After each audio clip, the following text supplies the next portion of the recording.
ಕರ್ಕ ರಾಶಿ. ಕರ್ಕ ರಾಶಿಯಲ್ಲಿ ಪುನರ್ವಸು ನಕ್ಷತ್ರದ 4ನೇ ಚರಣ ಬರ್ತದೆ. ಅನಂತರ ಪುಷ್ಯ ನಕ್ಷತ್ರ ಪೂರ್ಣ, ಆಶ್ಲೇಷ ನಕ್ಷತ್ರ ಪೂರ್ಣ. ಜನ್ಮಾಕ್ಷರಗಳು ಏನ್ ಬರ್ತಾವ? ಇ, ಉ, ಎ, ಓ, ಡ, ಡಿ, ಡು, ಡೆ, ಡೋ. ಈ ಅಕ್ಷರಗಳಿಂದ ಜನ್ಮಾಕ್ಷರ ಯಾರಿಗೆ ಇರ್ತದೋ ಅವರೆಲ್ಲ ಕರ್ಕ ರಾಶಿ. ಅಥವಾ ಯಾರ್ಯಾರು ಈ ತಮ್ಮ ಕರಿ ಹೆಸರಿನಿಂದ ಸಹಿತ ನೋಡುವಂತ ಒಂದು ಸಂಪ್ರದಾಯ ಇದೆ. ಸಂಪ್ರದಾಯ ಅಂದ್ರೆ ಯಾರ್ಯಾರಿಗೆ ಗೊತ್ತಿಲ್ಲ ಅವ್ರು ನೋಡ್ತಾ ಇರ್ತಾರೆ. ಅಂದ್ರೆ ಯಾರಿಗೆ ಸರಿಯಾಗಿ ರಾಶಿ ತಮ್ಮ ರಾಶಿ ಗೊತ್ತದನೋ ಅವರಿಗೆ ಫಲಗಳು ಸರಿಯಾಗಿ ಬರ್ತದೆ.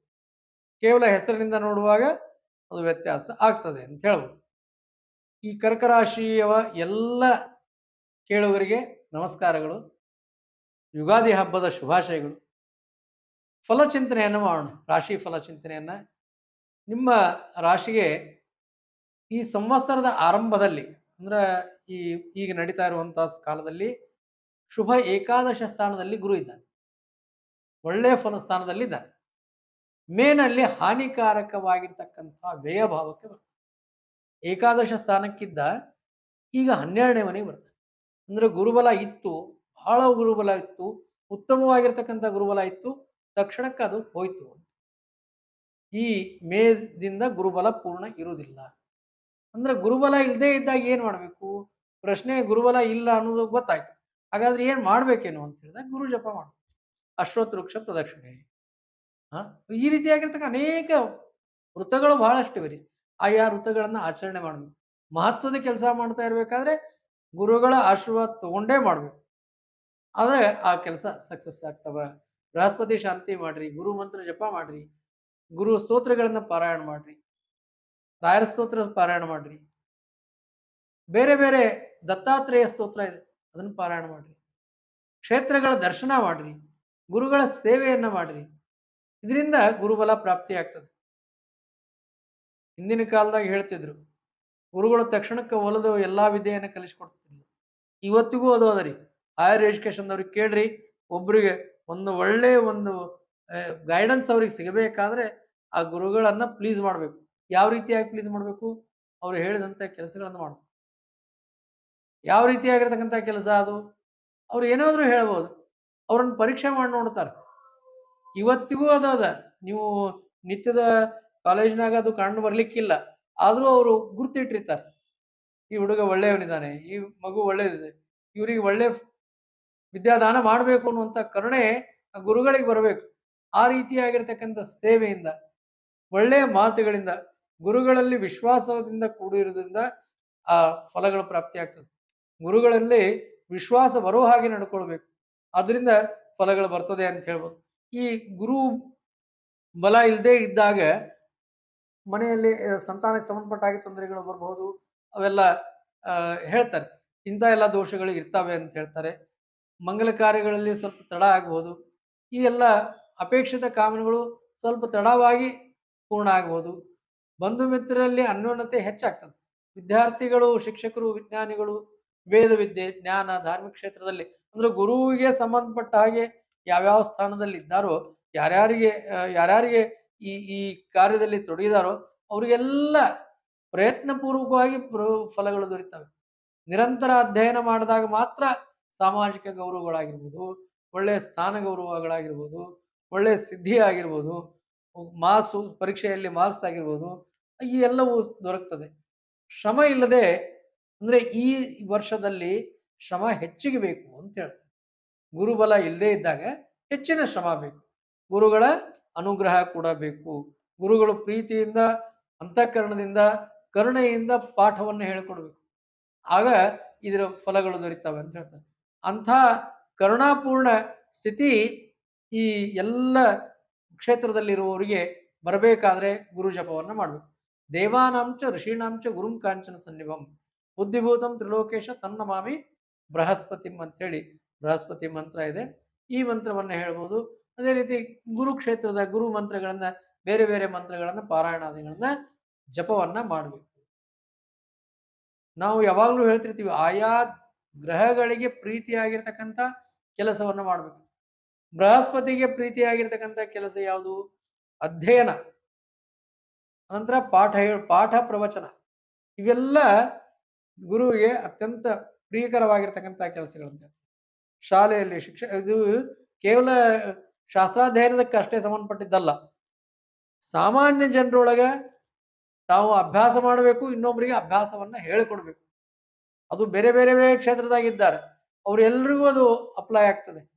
ಒಬ್ಬ ಇಂಜಿನಿಯರ್ ಆಗಿ ಅದನ್ನ ಮಾಡ್ಲಿಕ್ಕೆ ಸಾಧ್ಯ ಇದೆ ಅಂತ ನಮ್ಮ ಸಬಾರ್ಡಿನೇಟರ್ಸ್‌ಗೆ ಅದನ್ನ ಕಲಿಸ್ಬೇಕು. ಅದೇ ರೀತಿಯಾಗಿ ಬೇರೆ ಬೇರೆ ಸಂದರ್ಭದಲ್ಲಿ ಈ ವಿದ್ಯೆಯನ್ನ ಕೊಟ್ಟಾಗ ಗುರುಗಳು ಪ್ರೀತಿ ಆಗ್ತಾರೆ. ಅವ್ರ ಕೆಲಸಗಳು ನಿರಂತರವಾಗಿ ನಡೀತವೆ. ಮಾಡುವಂತಹ ಕೆಲಸದಲ್ಲಿ ಒಳ್ಳೆಯ ಸಾಧನೆ ಆಗ್ತದೆ ಅಂತ. ನವಮದ ಶನಿ ಸಂಚಾರ ಇದೆ. ನವಮೇತು ಲಕ್ಷ್ಮೀಕಾರಕಃ. ನವಮ ಭಾವದಲ್ಲಿ ಶನಿದೇವರು ಬರ್ತಾ ಇದ್ದಾನೆ. ಇದರಿಂದ ಒಳ್ಳೆಯ ಭಾಗ್ಯವೃದ್ಧಿ. ಅದೃಷ್ಟ ಅಂತಾರಲ್ರಿ, ಅದೃಷ್ಟ ಬರ್ತದೆ ಅಂತ ಹೇಳ್ಬೋದು. ನವಮ ಭಾಗ್ಯಕಾರಕ ಅಂತ ಹೇಳಿ.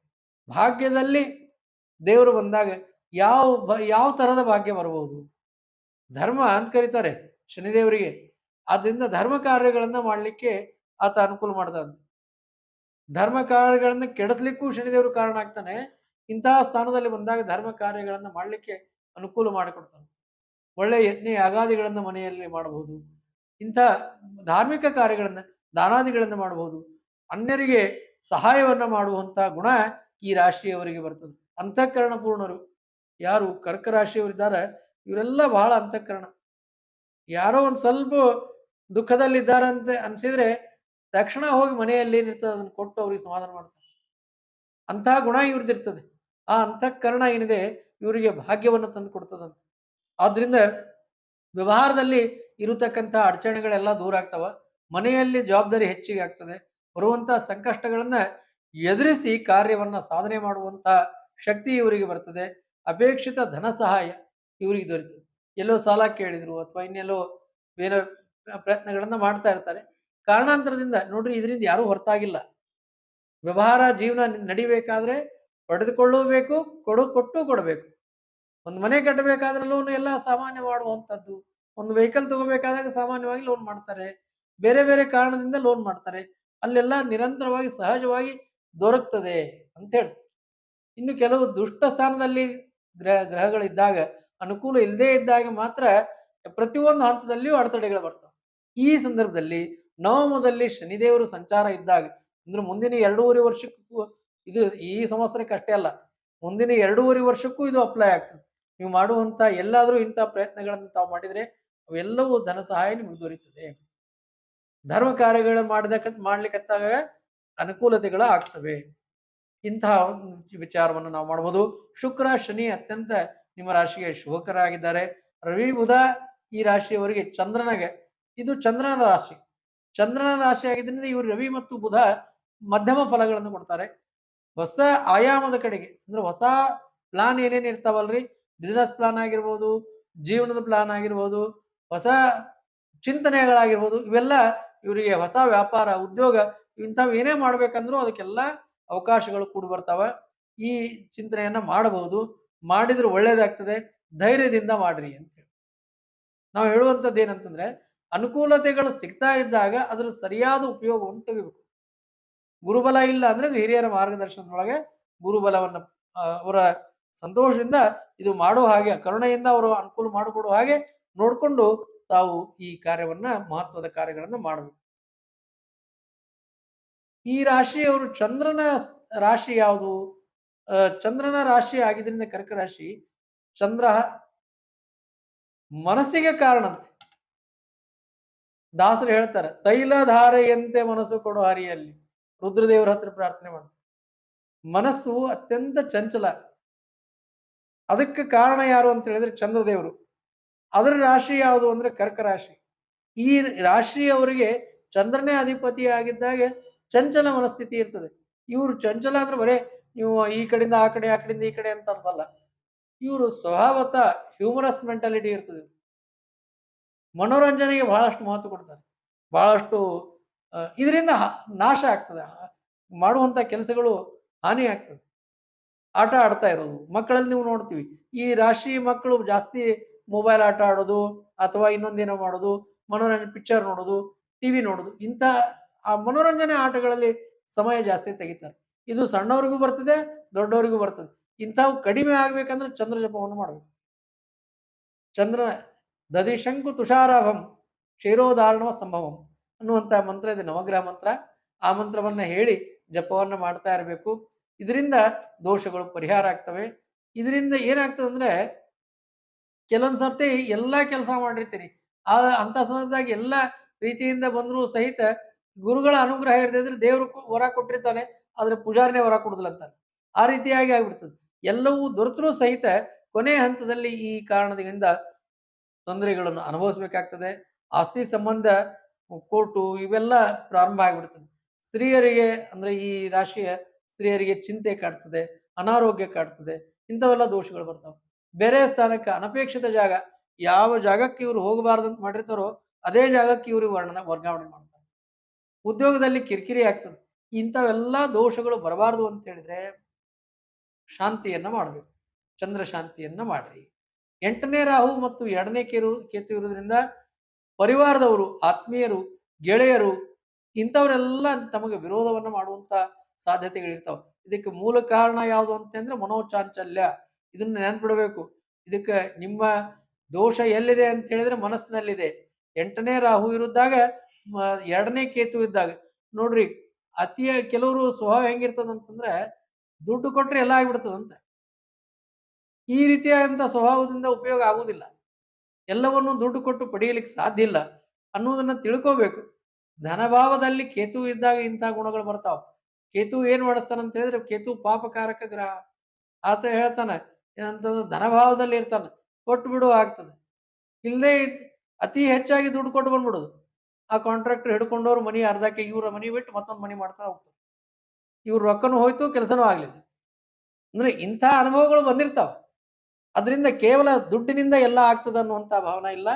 ಅದಕ್ಕೆ ಸರಿಯಾಗಿ ಮನಸ್ಸಿಟ್ಟು ಕೆಲಸ ಮಾಡಿದಾಗ ಮಾತ್ರ ಒಳ್ಳೆಯ ಫಲಗಳು ದೊರಿತಾವ ಅಂತ ಹೇಳ್ಬೋದು. ದಿನನಿತ್ಯದ ಕೆಲಸದಲ್ಲಿ ವಿನಾಕಾರಣ ಅಡೆತಡೆಗಳು ಕಂಡು ಬರುವಂತಹ ಸಾಧ್ಯತೆ ಇದೆ. ಇದರಿಂದ ಚಂದ್ರಃ ಮನಸೋ ಜಾತಃ. ಈ ನಾ ಹೇಳಿದ್ನಲ್ರಿ, ಮಾಡಬೇಕಾದಂತ ಕೆಲಸದಿಂದ ಮನಸ್ಸನ್ನ ಬೇರೆ ಕಡೆ ಹಾಕಿದಾಗ, ಜವಾಬ್ದಾರಿಯಿಂದ ನುಣುಚಿಕೊಂಡಾಗ, ಅದನ್ನು ಬಿಟ್ಟು ಬೇರೆ ಕೆಲಸದಲ್ಲಿ ಬುದ್ಧಿಯನ್ನು ತಾಳ್ಮೆ ಕಳೆದುಕೊಂಡಾಗ ಇಂತಹ ಸಾಧ್ಯತೆಗಳು ಬರ್ತಾವೆ. ಅಂದ್ರೆ ನಾವು ಇವನ್ನೆಲ್ಲ ಯಾಕೆ ಹೇಳ್ತೀವಿ ಅಂತ ಹೇಳಿದ್ರೆ ಈ ಸಂವತ್ಸರದಲ್ಲಿ ಇಂಥದ್ದು ಆಗದೇ ಇರುವ ಹಾಗೆ ನೋಡ್ಕೋಬೇಕು. ಕೇವಲ ನಾನು ಹೇಳಿದ್ರಲ್ಲ, ಅದು ಬುದ್ಧಿಯಲ್ಲಿಯೇ ಬರಬೇಕು. ಬುದ್ಧಿಯಲ್ಲಿಯೇ ಬರ್ಬೇಕಂದ್ರೆ ಏನ್ ಮಾಡ್ಬೇಕು? ಚಂದ್ರದೇವರ ಪ್ರಾರ್ಥನೆಯನ್ನ ಮಾಡಬೇಕು, ಜಪವನ್ನ ಮಾಡಬೇಕು, ರುದ್ರದೇವರ ಜಪವನ್ನ ಮಾಡಬೇಕು. ರುದ್ರ ಅಂದ್ರೆ ಈಶ್ವರನ ಜಪವನ್ನ ಮಾಡ್ರಿ, ರುದ್ರಾಭಿಷೇಕ ಮನೆಯಲ್ಲಿ ಮಾಡಿಸ್ರಿ, ಈಶ್ವರ ಗುಡಿಗೆ ಹೋಗ್ರಿ, ಈಶ್ವರ ಮಂತ್ರಗಳನ್ನು ಜಪ ಮಾಡ್ರಿ. ಇದೆಲ್ಲ ಪರಿಹಾರಗಳು. ಈ ಅನಾರೋಗ್ಯ ಒಂದು ವೇಳೆ ಕಾಣಿಸಿದ್ರೆ ಮೃತ್ಯುಂಜಯ ಜಪವನ್ನ ತಪ್ಪದೇ ಮಾಡ್ರಿ ಅಂತ ಹೇಳಿ ತಿಳಿಸ್ತಾ, ಈ ವರ್ಷ ನಿಮಗೆ ಬಹಳ ಒಳ್ಳೇದಿದೆ. ಈ ಕೆಲವು ಯಾವ್ಯಾವ ಉಪಾಯಗಳನ್ನು ನಾವು ತಿಳಿಸಿದೀವಿ ಅದ್ರ ಪ್ರಕಾರ ನಡೆದ್ರೆ ನಿಮಗೆ ಇನ್ನೂ ಉತ್ತಮ ಆಗ್ತದೆ ಅಂತೇಳಿ ನಾನು ತಿಳಿಸ್ತಾ ಕರ್ಕ ರಾಶಿಯ ಫಲಚಿಂತನೆಯನ್ನು ಮುಕ್ತಾಯ ಮಾಡ್ತಾ ಇದ್ದೀನಿ. ಹರೇ ನಮಃ. ಶ್ರೀ ಕೃಷ್ಣಾರ್ಪಣಮಸ್ತು.